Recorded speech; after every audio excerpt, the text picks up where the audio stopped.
In digital Marathi, जनतेच्या हक्काचं व्यासपीठ। उल्हासनगरात महापालिकेच्या बसने एका व्यक्तीला धडक दिल्याची धक्कादायक घटना घडली आहे। या धडकेत व्यक्ती हा जखमी झाला असून त्याला उपचारासाठी मध्यवर्ती रुग्णालयात पाठवण्यात आले आहे। पोलिसांनी बस ड्रायव्हर आणि कंडक्टरला ताब्यात घेतले आहे।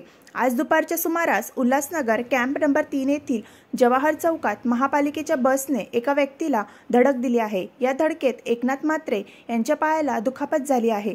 जखमी एकनाथ म्हात्रे यांच्यावर मध्यवर्ती रुग्णालयात उपचार सुरू आहेत। पोलिसांनी बस ड्रायव्हर आणि कंडक्टर यांना ताब्यात घेतले आहे। एकनाथ पांडुरंग म्हात्रे प्लंबरचं काम करतो। सामान घ्यायला गेलो ऑनलाईन चौक मध्ये।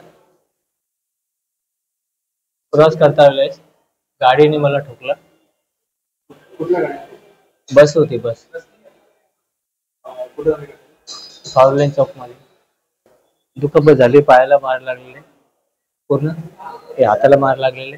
हा कोण केस वगैरे नाही, काही सांगितलं नाही मला।